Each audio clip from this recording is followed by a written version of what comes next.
3% থেকে বেড়ে 30% পৌঁছে দেয়। এই ব্যাপক জনসংখ্যা পরিবর্তনের কারণে ফিলিস্তিনি জনগণের উপর প্রচণ্ড চাপ তৈরি হয়। তারা তাদের জমি, জীবিকা সবকিছুই হারাচ্ছে। ফলশ্রুতিতে 1936 থেকে 1940 সালে গ্রেট আরব বিপ্লব শুরু হয়। ফিলিস্তিনি জনগণ তাদের অধিকার রক্ষার জন্য বিদ্রোহ শুরু করে, কিন্তু ব্রিটিশ বাহিনী তাদের উপর নিষ্ঠুর আক্রমণ চালায়। ফলে 5,000-এর বেশি ফিলিস্তিনি শহীদ হন এবং 15,000-এর বেশি আহত হন। 1940-এর দশকে ইরগুন এবং ইস্টার্ন গ্যাং নামে নতুন সন্ত্রাসী মিলিশিয়া প্রতিষ্ঠিত হয়। 1946 সালে ইরগুন জেরুজালেমের কিংস ডেভিড হোটেলে বোমা হামলা চালায়, যার ফলে 96 জন শহীদ হন। 1947 সালে জাতিসংঘ ফিলিস্তিনি বিভাজন পরিকল্পনা গ্রহণ করে এবং 29 নভেম্বর 1947-এ জাতিসংঘ ফিলিস্তিনকে দুটি রাষ্ট্রে বিভক্ত করার প্রস্তাব দেয়। একটি রাষ্ট্র আর একটি রাষ্ট্র খ্রিস্টান আরব।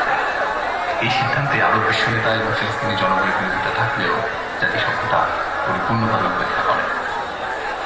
1948 ফিলিস্তিনিদের উপর জায়নিস্ট মিলিশিয়াগুলোর হামলা শুরু হয়, যা নাকবা বা ক্যাটাস্ট্রফি নামে পরিচিত। 1948 সালের 14 মে ইসরায়েল রাষ্ট্র প্রতিষ্ঠার ঘোষণা আসলো, এছাড়া একদিন পর যুক্তরাষ্ট্র ইসরায়েলকে রাষ্ট্র হিসেবে স্বীকৃতি দেয়। ফলশ্রুতিতে 7.5 লাখের বেশি ফিলিস্তিনিকে তাদের নিজের মাতৃভূমি থেকে উৎখাত করা হয়, বাড়িঘর ছিনিয়ে নেওয়া হয়, ধ্বংস করা হয় এবং হাজার হাজার লক্ষ লক্ষ ফিলিস্তিনি শরণার্থী শিবিরে আশ্রয় নিতে হয়। 1950 সালে ইসরায়েলের নেসেট ল অফ রিটার্ন পাশ করা যায় বিশ্বের যে কোনো দিকে ইসরায়েলের প্রশংসা অধিকার দেয়। কিন্তু সেই একই অধিকার এই ফিলিস্তিন যাদের জমি, যাদের মাতৃভূমি, তাদের কাছ থেকে সম্পূর্ণ নিয়ে নেয়। 1953 সালে ইসরায়েল গাজার উপর প্রথম বড় আক্রমণ চালায়। 1956 সালে সুয়েজ ক্যানাল ইস্যুতে যখন সারা পৃথিবী মিশর থেকে থাকে, ঠিক তখনই ইসরায়েল যুদ্ধের নামে খান ইউনিস এবং রাফায় নির্মম হত্যাকাণ্ড চালিয়ে কমপক্ষে 400 ফিলিস্তিনিকে হত্যা করে। 1967 সালে আরব ইসরায়েল যুদ্ধের সময় ইসরায়েল আকস্মিক আকাশ আক্রমণ চালিয়ে প্রায় 20,000 আরবকে হত্যা করে এবং অবৈধভাবে ওয়েস্ট ব্যাংক, পূর্ব জেরুজালেম এবং গাজা দখল করে। ওয়েস্ট ব্যাংক থেকে বের করে দেওয়া হয়। ইসরায়েলি তখন তার সরকারের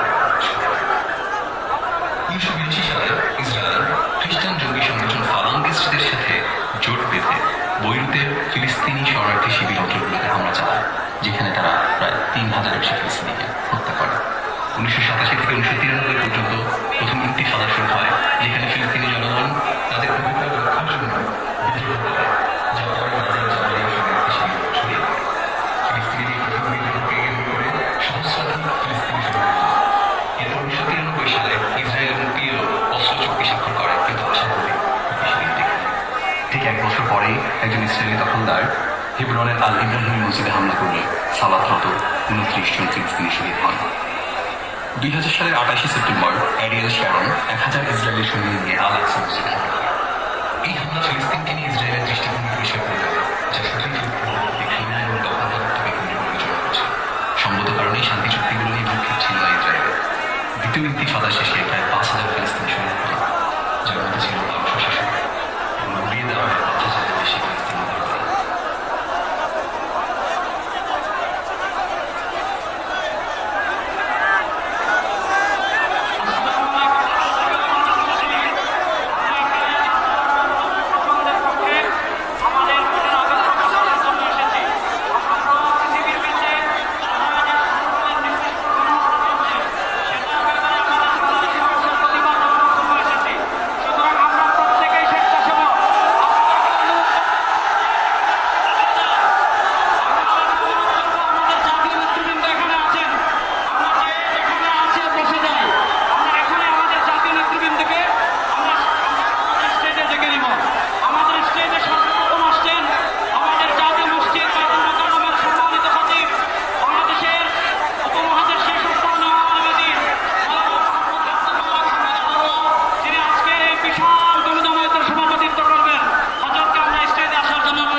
সম্মানিত উপস্থিতি,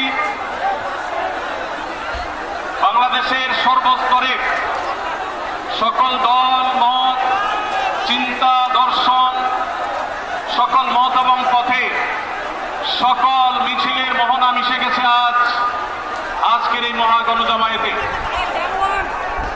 সম্মানিত উপস্থিতি, আপনারা যারা দূর দূরান্ত অবস্থান করছেন, আপনারা প্রত্যেককে আমরা বিনীতভাবে সহনশীল আচরণ করবার জন্য বিনীতভাবে অনুরোধ করছি। অনুগ্রহ করে সবাই শান্ত হন। খুব সামান্য সময়ের মধ্যে পুরো অনুষ্ঠান পরিসমাপ্তির দিকে আমরা যাব ইনশাআল্লাহ। আমরা আপনাদেরকে বিনীতভাবে অনুরোধ করছি, আপনারা আশেপাশে কেউ অসুস্থ হচ্ছে কিনা তাদের দিকে লক্ষ্য করে। বাংলাদেশের সকল দল মত, চিন্তা, দর্শনের মানুষ মাজলুম ফিলিস্তিনি এবং মাজলুম গাজার মানুষের পাশে আছে, সহাবস্থান করছে। এক কাতারে দাঁড়িয়ে আজ বিশ্ববাসীকে আমরা দেখিয়ে দিতে চাই, আমাদের মধ্যে বিভিন্ন বিষয়ে চিন্তাগত মতপার্থক্য, ভিন্নতা থাকতে পারে, কিন্তু মাজলুম ফিলিস্তিনিদের স্বাধীনতা, তাদের অধিকার, গাজার মানুষদের বিরুদ্ধে জুলুম বন্ধের দাবিতে আমরা প্রত্যেকটা বাংলাদেশের মানুষ ধর্ম বর্ণ নির্বিশেষে আমরা প্রত্যেকে তাদের সাথে সংহতি প্রকাশ করছি। সম্মানিত ভাইরা, আমি দূরান্তে অবস্থানরত ভাইদেরকে বিনীতভাবে আরজ করছি, আপনারা আপনাদের আশেপাশে কেউ অসুস্থ হলে তাদেরকে পানি দিন, বসতে দিন, চাপাচাপি ধাক্কাধাক্কি করবেন না। আপনাদেরকে বিনীতভাবে শান্ত হতে অনুরোধ করছি। আমরা এখনই মঞ্চে মেহমানদেরকে ডেকে এনে অনুষ্ঠানের সমাপ্তির দিকে যাব।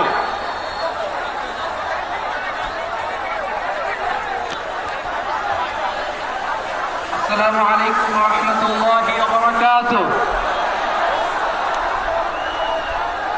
আমাকে আজকের এই জনসমুদ্রকে শান্ত করার জন্য বলা হয়েছে। আমি জানি না আপনারা কি শান্ত হবেন না অশান্ত হয়ে যাবেন।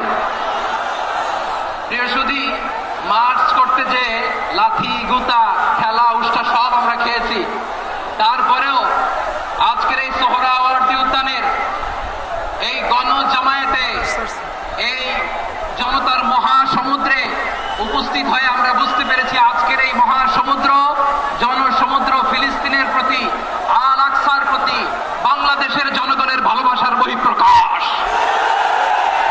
ভৌগোলিকভাবে আমরা ফিলিস্তিন থেকে অনেক দূরে হতে পারি, কিন্তু আজকের এই জনসমুদ্র প্রমাণ করে আমাদের এক একজনের হৃদয়ে, বুকের ভেতরে বাস করে এক একটা ফিলিস্তিন। আমাদের হৃদয়ে বাস করছে এক একটা গাজা, আমাদের হৃদয়ে বাস করে এক একটা আল কুদস। চিৎকার করে বলুন ঠিক কিনা? আমরা আজকে সংহতি প্রকাশ করব আমাদের মুসলিম ভাইদের উদ্দেশ্যে।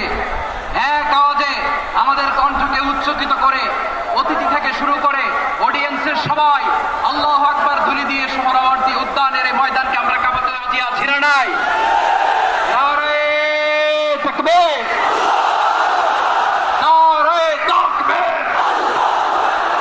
দিন ইসলাম, দিন ইসলাম। ফিলিস্তিন, ফিলিস্তিন। আল কুদুস, আল কুদুস। ফিলিস্তিন, ফিলিস্তিন। আল কুদুস, আল কুদুস। আমার ভাই শহীদ কেন? জাতিসংঘ জবাব চায়। গাজায় গণহত্যা কেন? জাতিসংঘ জবাব চায়। আমি যা বলি আমার সাথে আওয়াজ করে ইংরেজিতে স্লোগান ধরুন, free free Palestine, free free Palestine, free free Al Aqsa. 1 2 3 4, genocide no more, from the river to the sea, Palestine will be free.